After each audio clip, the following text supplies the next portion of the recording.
Hello, and I am reading Persuasion by Jane Austen, and I'm at the part in the book where Anne Elliot and Captain Wentworth are finally in the same town together, and they happened upon each other. It was a dark and stormy, rainy night, and they did meet up with one another. And Jane Austen, and Anne Elliot is bopping around with this super handsome Mr. Elliot when Captain Wentworth bumped into her the very first time. So who knows if he thinks that she's dating Mr. Elliot, she's going steady with him, she's got his letter jacket. Who knows? We don't know what he's thinking. But there is about to be a concert, and they are both going to be at this concert because Captain Wentworth does like music. Chapter 8. That's all the recap that I can possibly do because I have to know what happens because I've never read this book before. Sir Walter, his two daughters, and Mrs. Clay were the earliest of all their party at the rooms in the evening, and as Lady Dalrymple must be waited for, they took their station by one of the fires in the octagon room. But hardly were they so settled when the door opened again, and Captain Wentworth walked in alone. Anne was the nearest to him, and making yet a little advance, she instantly spoke. "Thank you so much, Anne." He was preparing only to bow and pass on, but her gentle "How do you do?" brought him out of the straight line to stand near her and make inquiries in return, in spite of the formidable father and sister in the background. Their being in the background was a support to Anne. She knew nothing of their looks, and felt equal to everything which she believed right to be done. While they were speaking, a whispering between her father and Elizabeth caught her ears. She could not distinguish, but she must guess the subject. On Captain Wentworth's making a distant bow, she comprehended that her father had judged so well as to give him that simple acknowledgment of acquaintance, and she was just in time by a side glance to see a slight curtsy from Elizabeth herself. This, though late and reluctant and ungracious, was yet better than nothing, and her spirits improved. After talking, however, of the weather and Bath and the concert, their conversation began to flag, and so little was said at last that she was expecting him to go every moment, but he did not.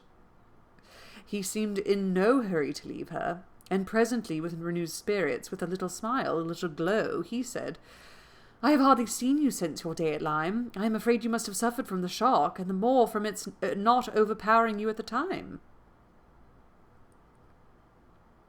She assured him that she had not. "It was a frightful hour," said he, "a frightful day," and he passed his hand across his eyes, as if the remembrance were still too painful, but in a moment of half-smiling again added, "The day has produced some effects, however, has had some consequences which must be considered as the very reverse of frightful. When you had the presence of mind to suggest that Benwick would be the properest person to fetch a surgeon, you could have little idea of being eventually one of the most concerned in her recovery." "Certainly I have none, but it appears, I should hope, it would be very much a very happy match. There are on both sides good principles and good temper." "Yes," said he, looking not exactly forward, "but there, I think, ends the resemblance. With all my soul I wish them happy, and rejoice over every circumstance in favour of it. They have no difficulties to contend with at home, no opposition, no caprice, no delays. The Musgroves are behaving like themselves, but honourably and kindly, only anxious with true parental hearts, to promote their daughter's comfort. All this much, very much, in favour of their happiness, more than perhaps." He stopped. A sudden recollection seemed to occur, and to give him some taste of that emotion which was reddening Anne's cheeks and fixing her eyes on the ground. After clearing his throat, however, he proceeded thus. "I confess that I do think there is a disparity, too great a disparity, and in a point no less essential than mind. I regard Louisa Musgrove as a very amiable, sweet-tempered girl, and not deficient in understanding, but Benwick is something more. He is a clever man, a reading man, and I confess that I do consider his attachment himself to her with some surprise. Had it been the effect of gratitude, had he learnt to love her because he believed her to be preferring him, it would have been another thing. But I have no reason to suppose it so. It seems, on the contrary, to have been a perfectly spontaneous, untaught feeling on his side, and this surprises me. A man like him, in his situation, with a heart pierced, wounded, and almost broken, Fanny Harville was a very superior creature, and his attachment to her was indeed attachment. A man does not recover from such a devotion of the heart to such a woman. He ought not. He does not. Either from the consciousness, however, that his friend had recovered, or from some other consciousness, he went no farther. And Anne, who, in spite of the agitated voice in which the latter part had been uttered, and in spite of all the various noises of the room, the almost ceaseless slam of the door and ceaseless buzz of persons walking through, had distinguished every word, was struck, gratified, confused, and beginning to breathe very quick, and to feel 100 things in a moment. It was impossible for her to enter on such a subject, and yet after a pause, feeling the necessity of speaking, and having not the smallest wish for total change, she only deviated so far as to say, Were you a good while at Lyme, I think? About a fortnight. I could not leave it till Louisa's doing well was quite ascertained. I had been too deeply concerned in the mischief to be soon at peace. It had been my doing, solely mine. She would not have been obstinate if I had not been weak. The country round Lyme is very fine. I walked and rode a great deal, and the more I saw, the more I found to admire. I should very much like to see Lyme again, said Anne. Indeed! I should not have supposed that you could have found anything in Lyme to inspire such a feeling. The horror and distress you were involved in, the stretch of mind, the wear of spirits. I should have thought your last impressions of Lyme must have been strong disgust. The last few hours were certainly very painful, replied Anne, but when pain is over, the remembrance of it often becomes a pleasure. One does not love a place the less for having suffered in it, unless it has been all suffering, nothing but suffering, which was by no means the case at Lyme. We were only in anxiety and distress during the last 2 hours, and previously there had been a great deal of enjoyment, so much novelty and beauty. I have travelled so little that every fresh place would be interesting to me, but there is real beauty in Lyme, and in short, with a faint blush and some recollections. Altogether my impressions of the place are very agreeable.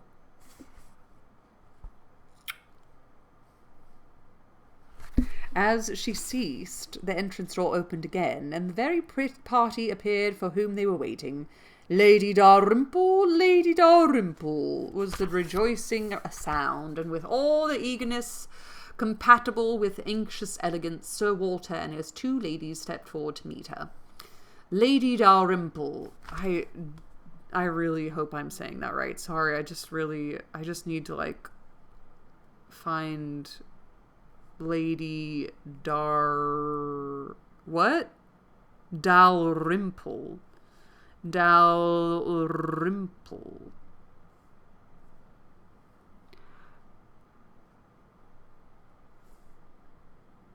I feel like it's a kind of place.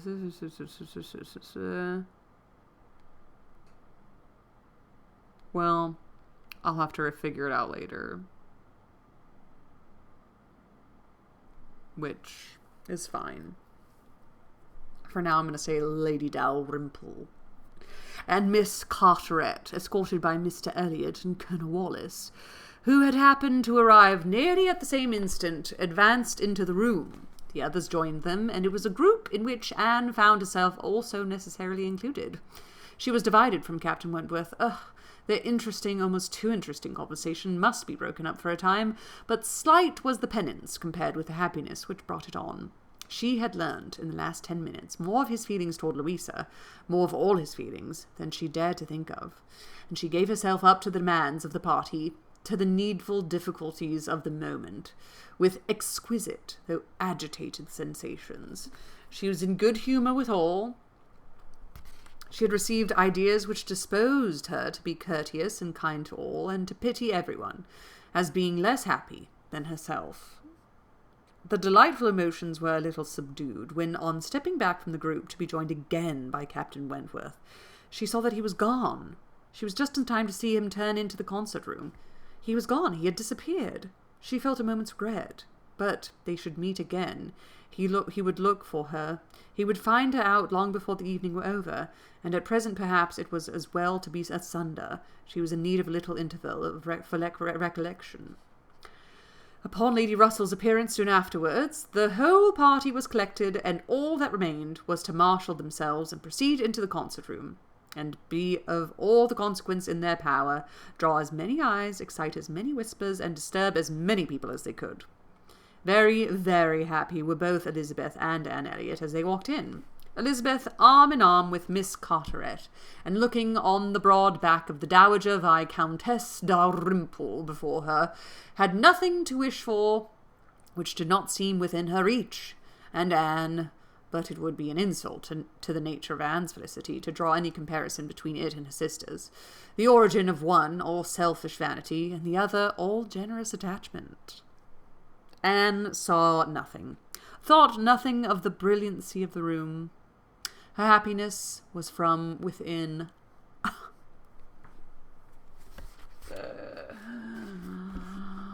Her eyes were bright and her cheeks glowed, but she knew nothing about it. She was thinking only of the last hour, and as they passed to their seats, her mind took a hasty range over it. His choice of subjects, his expressions, and still more his manner and look, had been such as she could see in only one light. His opinion of Louisa Musgrove's inferiority, an opinion which he had seemed solicitous to give, his wonder at Captain Benwick, his feeling as to a first strong attachment, sentences begun which he could not finish.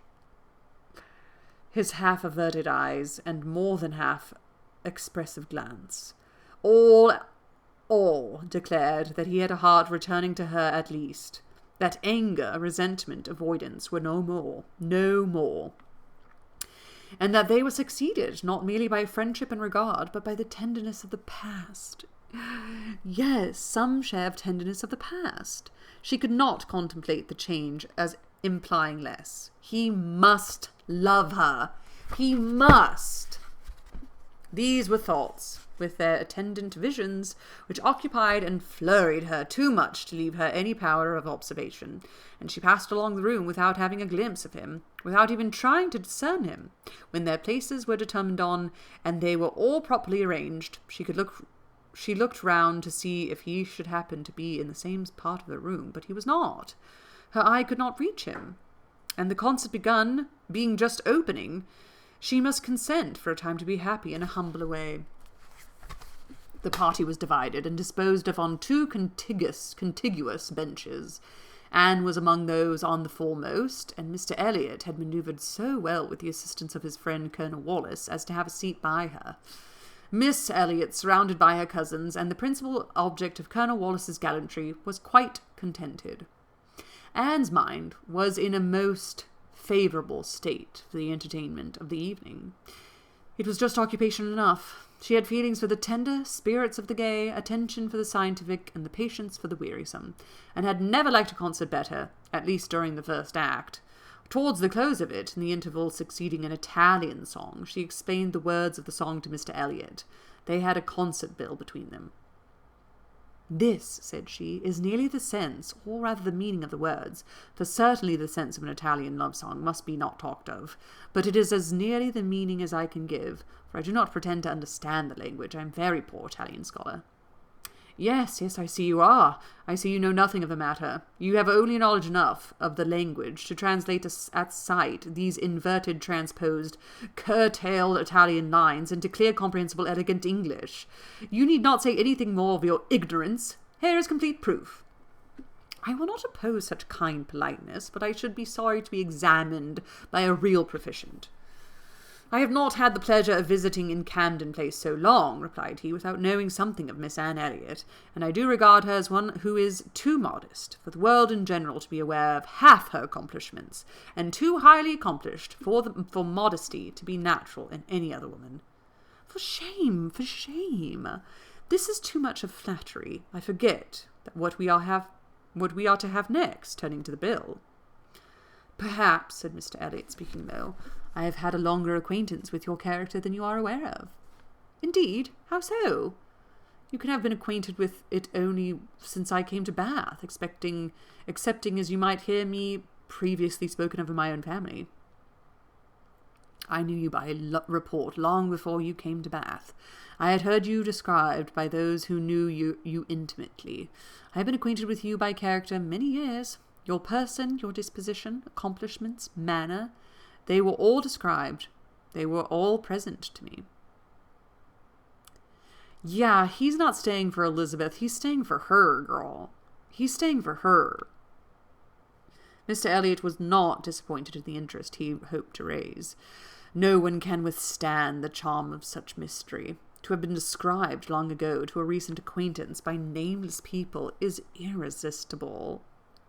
And Anne was all curiosity. She wondered, and questioned him eagerly, but in vain. He delighted in being asked, but he would not tell. No, some time or other perhaps, but not now. He would mention no names now, but such, he could assure her, had been the fact. He had many years ago received such a description of Miss Anne Elliot as had inspired him with the highest idea of her merit, and excited the warmest curiosity to know her. Anne could think of no one so likely to have spoken with partiality of her many years ago as the Mr. Wentworth of Monkford, Captain Wentworth's brother. He might have been in Mr. Elliot's company, but she had not courage to ask the question. The name of Anne Elliot, said he, has long had an interesting sound to me. Very long has it possessed a charm over my fancy, and if I dared, I would breathe my wishes that the name might never change.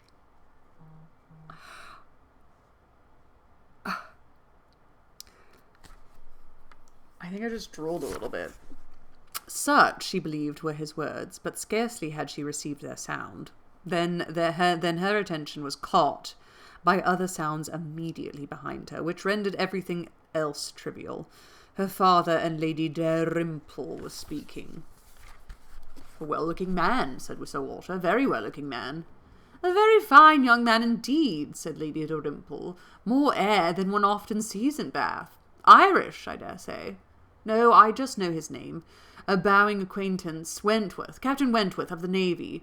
His sister married my tenant in Somersetshire, the Croft, who rents Kellynch. Before Sir Walter had reached this point, Anne's eyes had caught the right direction and distinguished Captain Wentworth standing among a cluster of men at a little distance. As her eyes fell on him, his seemed to be withdrawn from her. It had that appearance. It seemed as if she had been one moment too late, and as long as she dared observe, he did not look again. But the performance was recommencing, and she was forced to seem to restore her attention to the orchestra and look straight forward. When she could give another glance, he had moved away. He could not have come nearer to her if he would. She was so surrounded and shut in, but she would rather have caught his eye. Mr. Elliot's speech too distressed her. She had no longer any inclination to talk to him. She wished him not so near her. The first act was over. Now she hoped for some beneficial change, and after a period of nothing saying amongst the party, some of them did decide on going in quest of tea. Anne was one of the few who did not choose to move. She remained in her seat, and so did Lady Russell. But she had the pleasure of getting rid of Mr. Elliot, and she did not mean, whatever she might feel on Lady Russell's account, to shrink from conversation with Captain Wentworth, if he gave her the opportunity. She was persuaded by Lady Russell's countenance that she had seen him. He did not come, however. Anne sometimes fancied she discerned him at a distance, but he never came. The anxious interval wore away unproductively. The others returned. The room filled again. Benches were reclaimed and repossessed, and another hour of pleasure or of penance was to be set out. Another hour of music was to give delight or the gapes, a real or affected taste, for it prevailed. To Anne, it chiefly wore the prospect of an hour of agitation. She could not quit that room in peace without seeing Captain Wentworth once more, without the interchange of one friendly look. In resettling themselves, there were now many changes, the result of which was favourable for her. Colonel Wallis declined sitting down again, and Mr. Elliot was invited by Miss Elizabeth and Miss Carteret, in a manner not to be refused, to sit between them, and by some other removals, and a little scheming of her own, Anne was enabled to place herself much nearer to the end of the bench than she had been before, much more within reach of a passer-by. She could not do so without comparing herself with Miss Larolles, the inimitable Miss Larolles. But still she did it, and not with much happier effect, though by what seemed prosperity in the shape of an early abdication in her next neighbours, she found herself at the very end of a bench before the concert closed. Such was her situation, with vacant space at hand, when Captain Wentworth was again in sight. She saw him not far off. He saw her too, yet he looked grave, and seemed irresolute, and only by very low degrees came at last near enough to speak to her. She felt that something must be the matter. The change was indubitable. The difference between his present air and what it had been in the octagon room was strikingly great. Why was it? She thought of her father, of Lady Russell. Could there have been unpleasant glances? He began by speaking of the concert gravely, more like Captain Wentworth of Uppercross. Owned himself disappointed, had expected better singing, and in short must confess that he should not be sorry when it was over. Anne replied, and in spoken defence of the performance so well, and yet in allowance for his feelings so pleasantly that his countenance improved, and he replied again with almost a smile. They talked for a few moments more. The improvement held. He even looked down towards the bench, as if he saw a place on it well worth occupying, when at that moment a touch on her shoulder obliged Anne to turn round. It came from Mr. Elliot. He begged her pardon, but she must be applied to explain Italian again. No! Miss Carteret was very anxious to have a general idea of what was next to be sung. Anne could not refuse, but never had she sacrificed to politeness with more suffering in spirit. A more suffering spirit.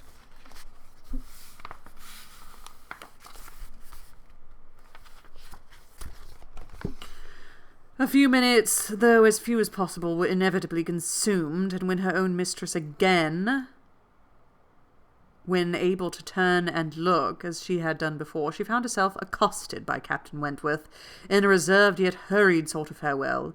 He must wish her a good night. He was going. He should get home as fast as he could. "Is not this song worth staying for?" said Anne, suddenly struck by an idea which made her yet more anxious to be encouraging. "No," he replied impressively. "There's nothing worth my staying for." And he was gone directly. Jealousy of Mr. Elliot. It was the only intelligible motive. Captain Wentworth, jealous of her affection. Could she have believed it a week ago? 3 hours ago? For a moment the gratification was exquisite, but alas, there were very different thoughts to succeed. How was such jealousy to be quieted? How was the truth to reach him? How, in all the peculiar disadvantages of their respective situations, would he ever learn her real sentiments? It was a misery to think of Mr. Elliot's attentions. Their evil was incalculable. Oh my God. Oh my God, okay. Join me next time for Chapter 9 of Persuasion. Happy reading and ta-ta to everyone.